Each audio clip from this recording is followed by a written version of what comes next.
We're back to the Total Tutor Show, powered by the Beach Lifestyle Celebrity segment. TotalTutor.net for more information. Twitter, Total Tutor, Neil S. Haley, Facebook. And I'm really excited anytime to interview an NBA player, but especially an all-star that I tell you, he's doing such fantastic work in Africa. And we're going to talk about that in the second segment.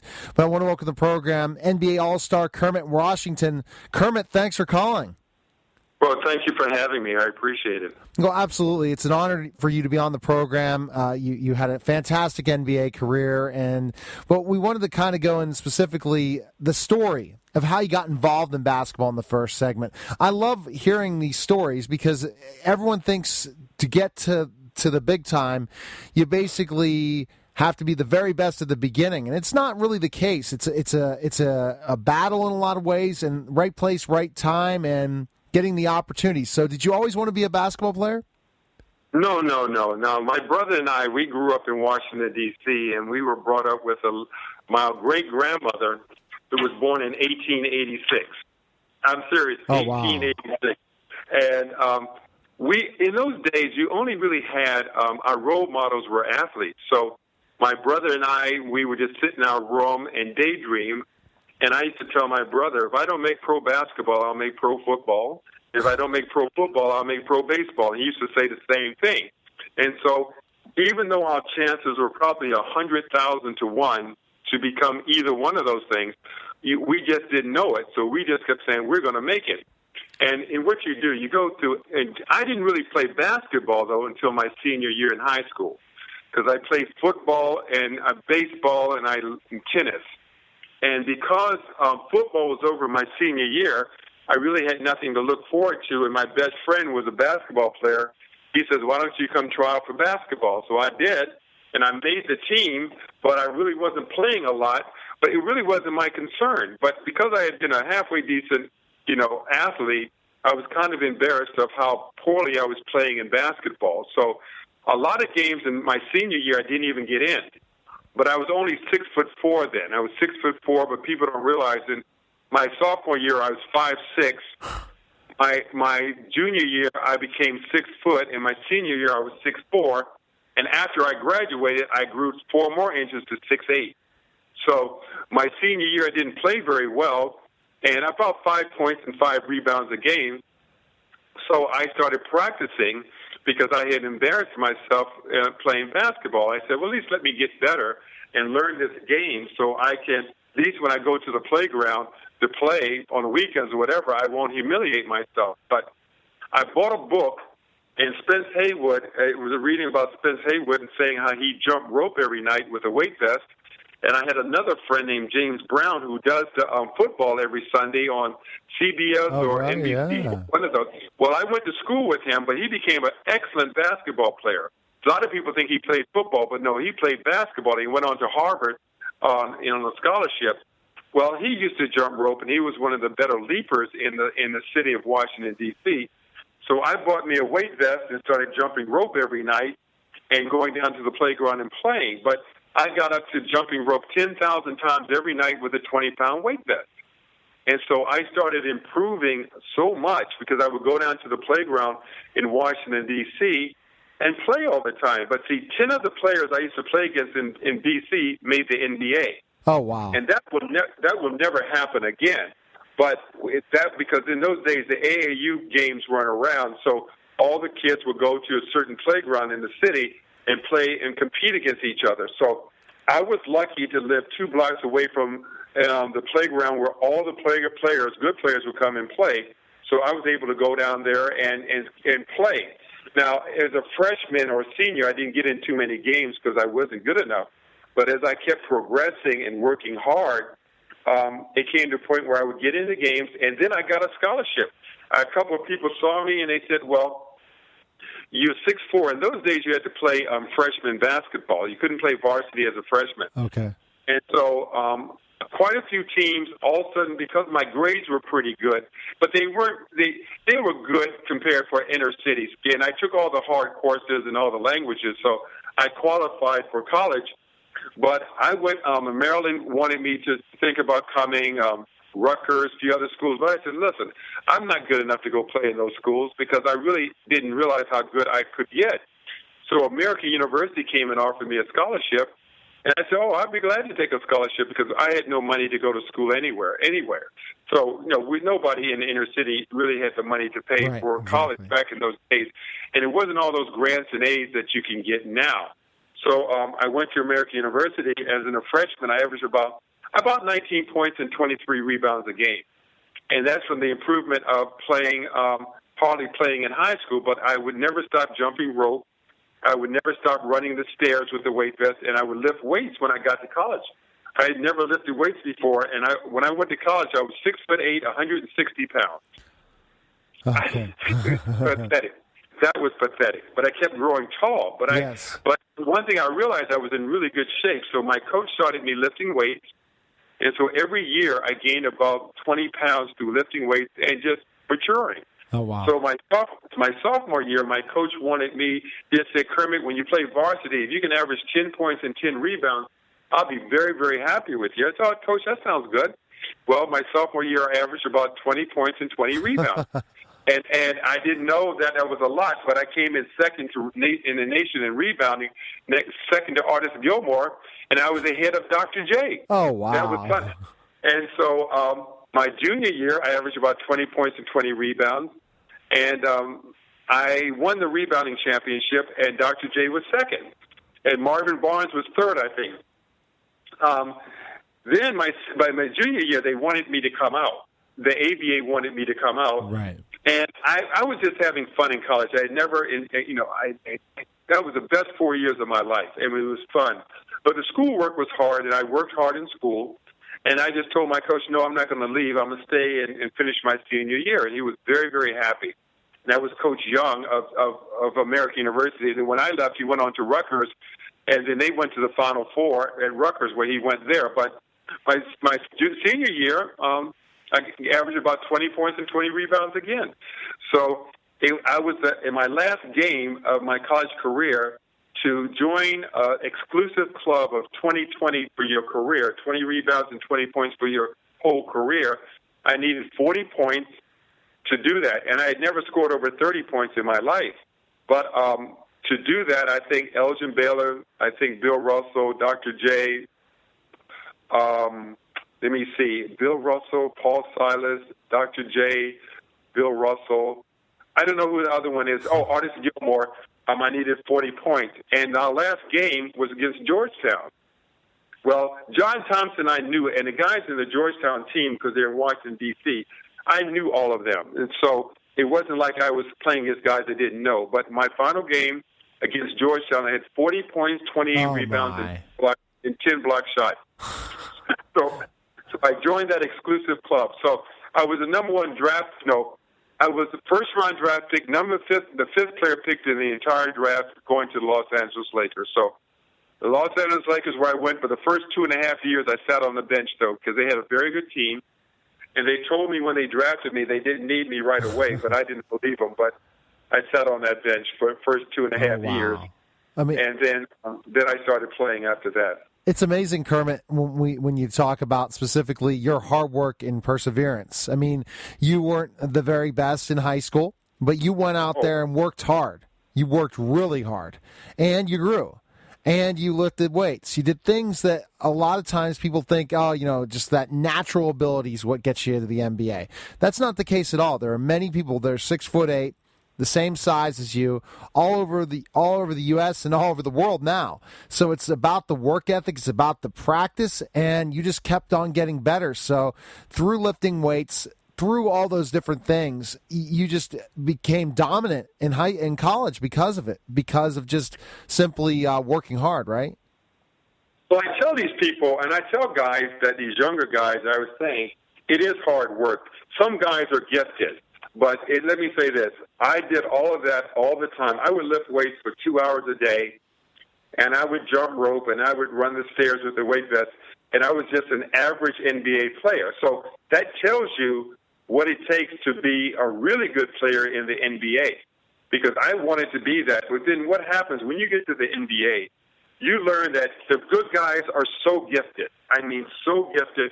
and they are just athletically superior. No matter how hard you work, you can't catch them. But this you can compete against them. That's the big thing, because Dr. J and LeBron and Kobe and Dr. J, I mean, come on, they're unbelievable athletes. Unbelievable. But you know what? I just tell people I was honored just to compete against these guys. Exactly. And I just tell them that's what I said. I said I was just honored to compete against them. So it takes a lot of work, and very few people are willing to work that hard. I tell them, I said, you need to work, but they don't understand what hard work is. But to be good at anything, you have to work. And you have to have courage, because you're going to be humiliated at first. You're going to be, you just won't be good at first. But you got to persevere, as you said. That's true. And hard work in anything in life, Kermit. If you're trying to master something and you believe this is your gift, and you don't go out there and try to improve your craft, you're just going to be mediocre the rest of your life in whatever career you're at. But by working hard and persevering and looking at your essential skills and saying, I need to improve these and make these better, instead of just going off and saying, you know what, I'm happy where I'm at. That's where successful people, the difference between successful people and not successful people. Wouldn't you agree?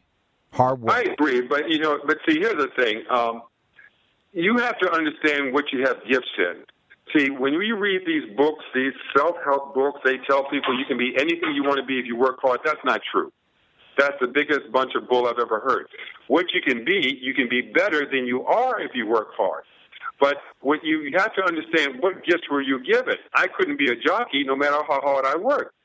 Or I couldn't be a mathematician. It's genetically, I don't have it. But genetically, I realized I was good in sports, and I know that sounds a stereotype, but it's not. I knew that I had the ability to get myself a scholarship to go to school, because I didn't want to be a bum. Mm-hmm. I mean, and you didn't want not to be successful. So I saw it, and I took advantage of it, but I really concentrated. I didn't miss a day for lifting weights for maybe 10 years. I'm serious. Oh, wow. I didn't miss a day from jumping rope in college, maybe 4 years. I never missed a day, because I just had to realize, well, what will it take for me to succeed? And that's how you have to think. You have to think like that, nothing can stop me. I'm getting better every single day that I work out. Because when you go into and you compete, you have to say to yourself, what makes me better, and what makes me think I can be better than this person I'm competing against? Yeah. And you have to say, I've worked harder. Now, you might not have worked harder, but you got to believe you worked harder. So basically, once you got to the NBA, first you had to, again, be humbled in a certain aspect by sitting the bench for the Lakers. Then, my goodness, yes. I mean, you had 40 points against Georgetown your final game in college. You were a 20-20 guy. The Lakers draft you, and you sit at the end of the bench. I mean, it's got to be a humbling experience that really taught you a lot about the game of life in certain ways after being on top. Well, you know what? It puts you back at the bottom, and you have to start working your way up again. And I was lucky to find a very helpful coach who used to be my general manager. His name was Pete Newell, a very famous coach that was a general manager of the Lakers, and he was retiring from being general manager. And I asked him, I went up to his office, I said, will you please help me? Because I had really nice coaches that in the NBA, but they were point guards. And point guards, they didn't really know how to help me. It's just like me trying to work with a point guard in basketball. Well, I guess I'm better than a guy who doesn't play basketball, never played basketball, but I can't really help a point guard because I never played that position. You need somebody that can help you. And this gentleman, which his name was Pete Newell, a very famous coach, he took the time with me, and he got me off the bench that first year. He says, if you work with me and you listen, you'll get off the bench. And from that point on, I became a starter for the rest of my career because of him. Wow. And isn't it great how people mentor you, if you're willing to listen to them, especially when you probably thought, this coach doesn't like me in L.A., maybe I got to go somewhere else. Maybe I got to go to the ABA, but you made the right decision to stay on. What would you say was your highlight of your career? It's the team you played for where you had your best numbers and best where you were playing at your highest level. What would you say? Well, I would say in the Celtics, and I would say in Portland and San Diego Clippers. After I started playing, I played well everywhere. But see, the first couple of years I sat. But you know what? It teaches you a lesson. You can't quit. because, a lot of guys just get frustrated. But, you just have to remember what got you here and what can keep you here. And you just have to keep working. And you can't blame people. You know what? Listen, if you're better than the guy in front of you, the coach is going to play you. He doesn't care if he likes you or not. He wants to win because he wants to keep his job. So you just have to do what it takes to succeed. And here's the thing. My brother made pro football, and I made pro basketball. And let me see, our philosophy was, whatever it takes to make it, we're willing to do. No matter how hard, no matter if death is facing us, because we didn't have anything else anyway. Right. So he just said, we're going to go all out. If like my brother said, if I break my neck playing football, I break my neck. But he says, but I'm not going to be afraid to fail or not to put a great effort out. And that's the way you have to be to make. You have to succeed. And then what happens to a lot of guys, when the eye of the tiger leaves, then all of a sudden they're very vulnerable. They don't work as hard. Right. They're not as hungry. You got to be hungry and go after it. Attitude is everything. Let's put that. Let's say that. Attitude is everything. Okay, when we get back with Kermit Washington, we're going to learn about how he's giving back to the community, especially going all over the world to help, especially in Africa, and his ventures, especially with Kissito as well. So we're going to learn about all those different things. You're listening to Total Education, Total Tutor Show on the Total Education Network, powered by the Beach Lifestyle Celebrity segment, and we'll be back in just a moment. We're back to the Total Tutor Show, powered by the Beach Lifestyle Celebrity segment, TotalTutor.net for more information, Twitter, Total Tutor, Neil S. Haley, Facebook. And we're really learning about Kermit Washington, the man. And this is why we hear such great things of what he's doing in Africa. Think about his hard work, his perseverance, his ability never to give up throughout his career. Being told, you're not going to be that good, and he always persevered. So what made you want to give back, especially to Africa, and say, you know what, I really want to help the people in Africa? Well, first of all, it was a situation, I would say probably in 93 or 92 in Somalia, where things were going really bad. A lot of people were starving, and I just said, you know what, I need to do something about, or at least giving back in the sense. But I didn't do anything at first, because I was doing basketball camps, I was working, and I didn't. I felt very guilty. Now, the situation in Rwanda in 1994 came up again. But see, I had been doing things in the community in Portland and Oregon a lot. But I didn't think about, something overseas. But what happened in Rwanda, when you got close to 1 million people were slaughtered by each other, my daughter said to me one day, Kermit, Dad, you got to do something about what's going on over there. You got to do something about what's going on. And I said, okay, I'm going to call and donate some money. So I called 3 different things. It was like Doctors Without Borders, Northwest Medical Teams, and another group, I don't know what it was. And Northwest Medical Teams were up there in Portland where I was living, not only like 5 miles from where I was living. And they were traveling over with doctors and working in Rwanda during the war. And I said, okay. I said, I'll donate some money. But one of them said, Kermit, could you ever go with us? Because if you went with us, it really would give a lot of visibility to what we're doing and help us raise a lot of money to help the people over there. And let me say this. Those organizations that I'm talking about, they do a tremendous job. I mean, you always have to be kind of leery of people saying, we're going to do this and we're going to do that. But, here's a group of people and doctors and nurses that went over there in the slum and during the war and worked. I mean, very dangerous. And they said, Kermit, can you go with us? And I said, I've never been to Africa. I've never been to a war-torn, a place where fighting is still going on. I said, I've never done that. But I said, let me think about it. And I thought about it, and then I asked my wife, I said, you know what, I'll go. And so I was kind of apprehensive because I've never done this. So not only did I donate money, but I got on a plane and went from Portland to Minneapolis to London, from London to Nairobi, Kenya, from Nairobi, Kenya to Entebbe, Uganda, to Goma, Zaire, where right outside of Rwanda, where they had pushed all the refugees and the dying people were going. So I went with a group of doctors and nurses, and they were tremendous people. Let me tell you something.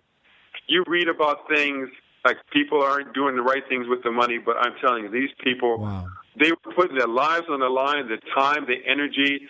It was very impressive to see them working with in a refugee camp with about 300,000 people with no food, no water, no health care, no electricity, no bathrooms. It was horrendous.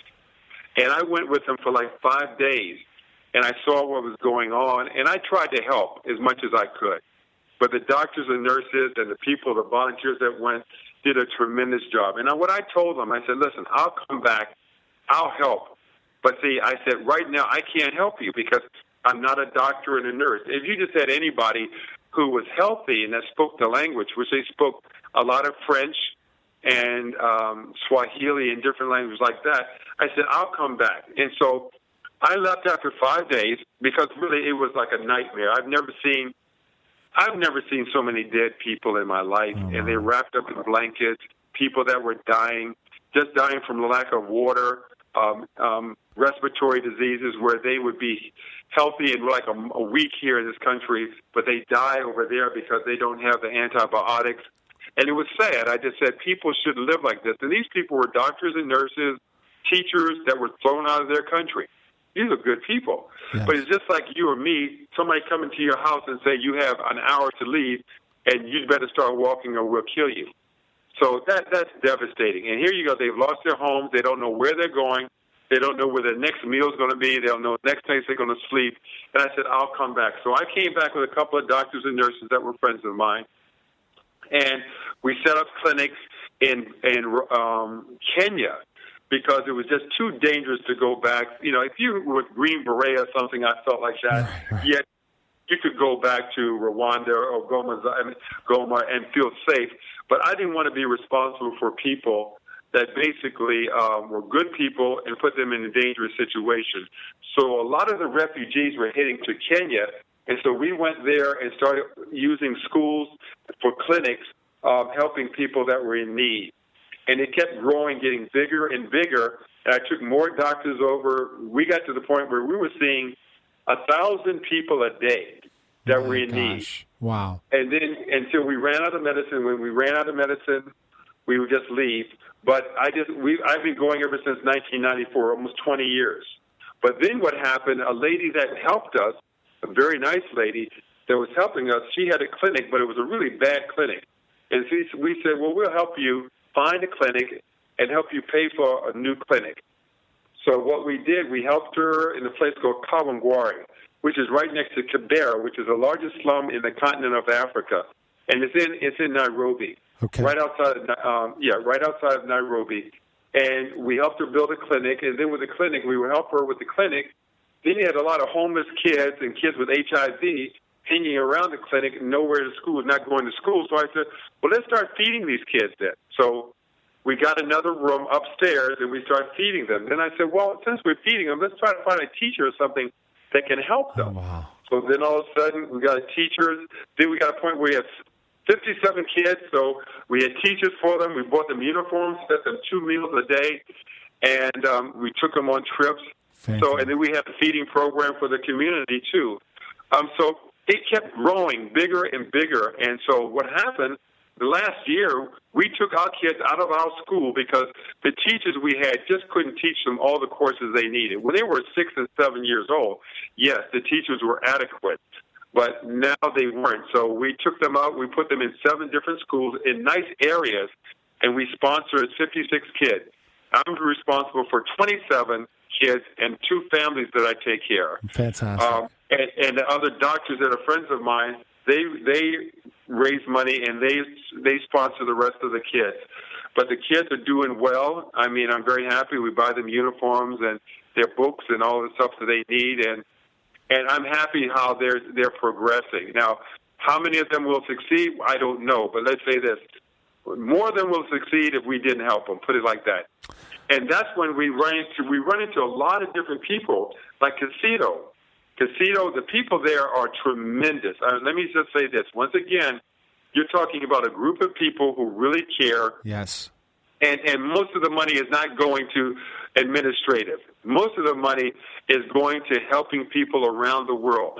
And they really do. They're bigger than I am. In my group, we're just grassroots guys doing it. But they've come and helped us. They've come and looked at our clinic and helped us tremendously.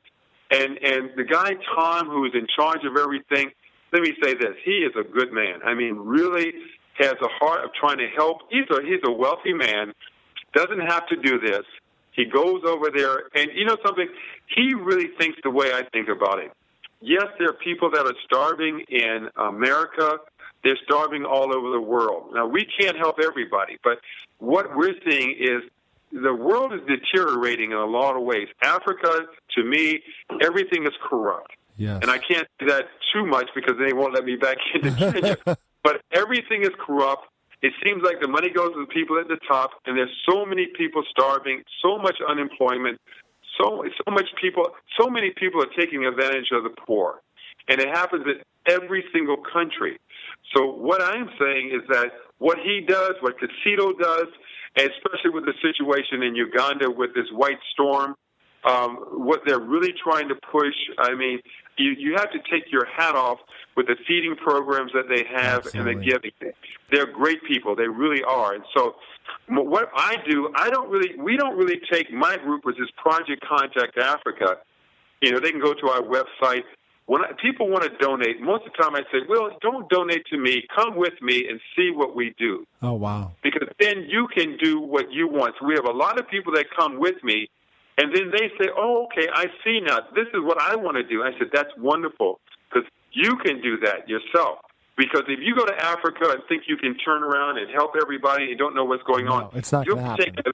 They'll take advantage of you. But if you go with me or go with Tom, go with Kissito, and you want to see what you can do, or ask them what you can do to help, you'd be very surprised how you can not be taken advantage of, and you can help the majority of the people that you want to help. Well, Kermit, I think that's fantastic. You can connect it with Kissito because, again, you said they're a larger group and they do such great work, and now they work hand in hand to help you in certain aspects, and then being on the board means you can also help in their ventures as well and get people involved to help out in specific ways. And I think it's fantastic, and it seems like it's definitely a life's work. Through your celebrity status, you were able to give back to the community, especially in Africa, and education, healthcare, things that ultimately even we're seeing in our country, Kermit, that are not taken care of perfectly. If we could have great health care and we could have great education, every country in the world would be fantastic, because those are the two mainstays that are really important, and then feeding them. But, after that, feeding, then health care and education. Well, I agree with you, but something, most of the time, I think the government people, the Senate and Congress need to understand it's not their money they're dealing with. And the military needs to understand it's not their money, it's our money. If we put money to health care and education and feeding people, we might have scientists and people finding the cure of cancer and everything else so much quicker. Yes. But what I think, not that we have, let me say this. I think our leaders are leading us the wrong way, and they're not leading the right way. They act like, they always act like it's their money. But what we have to realize is that we have a huge deficit because we have a lot of waste in spending, especially in the military. Okay, now, should we buy things that would help people live or purchase things that would help kill people? It makes no sense. Mm-hmm. You know how many kids die every year in Africa from malaria? What is it, 3 million kids? Oh, my. Now, all they need is a net and the right kind of medicine. We could do that. How many people are put into slavery or they're working in almost like slavery because we turn a blind eye to certain things. We waste time trying to worry about Iran, Iraq, all these countries. Listen, we're not threatened by those countries at all. Why do we spend so much money where in America, how many people are murdered every year? How many unsolved murders? How many senior citizens are afraid to go out at night because of crime? Yeah. So we have to understand, this is Americans' money. Let's put it toward America first, and let's show those other countries that when we want to help, we're not helping by giving guns to the rebels or giving guns to the government, because it's not too many good things you can do with machine guns or hand grenades, except for hurting people. Right. So I just think that, what Kissito's doing, what a lot of good people are doing, and there are a lot of good people out there that are trying to help, trying to turn things around, because we have a lot of things we need to worry about, not only the economics of this world, but overpopulation, starvation, the atmosphere where you have, they say in 50 years, Miami will be underwater because of the ice melting in the Arctic, but it seems like nobody mentions that. But if you go and read about it, it's a certainty that Manhattan in less than 100 years will be underwater. Oh my gosh. But I think the government doesn't want to tell people these things. These are the things we need to work on. And these things are happening. Overpopulation is happening. Our natural resources going. Oil is drying up. So we don't want to come to a point where there's a global war for natural resources. Absolutely. I think if we educate people, we get people that can solve these problems, we'd be surprised how we might last a little bit longer instead of destroy ourselves as humans. Exactly, Kermit. Okay, so where can we first of all find information on you and then also Kissito so that our listeners can help out Kissito and volunteer and then also learn more about your projects as well? Well, you can go to my website, which is Project Contact Africa. And, what happens, you go there and you can see what we do. As I said, if people want to go with me or want to meet me there or want to do something in Africa, which I'm in Nairobi, where Kissito is mostly in Uganda, Uganda, and they're working with something happened over there called the White Storm, where 2,000 villagers, they had 2 or 3 feet of ice storm that destroyed every single crop that they had. So these people are starving.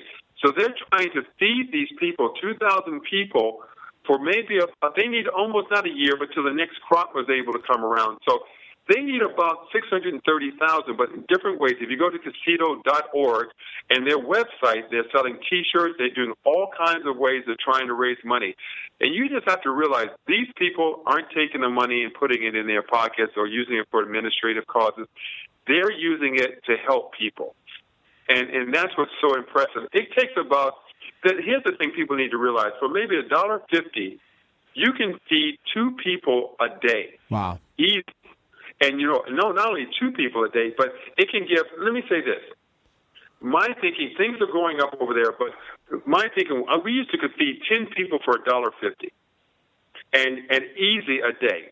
10 people, because they don't eat beans and rice. You have protein, you have carbohydrates, which make it perfect for what needs to be done. And so go to Kissito and read on their website. They have different ways of trying to raise money for this tragic situation that's that's happening in Uganda, where 2,000 people really are starved to death. Oh my gosh. Because it came. But people say, well, things are bad over here. Well, things are bad everywhere. So let's not say, well, they're not in our borders. Exactly. Let's not help them.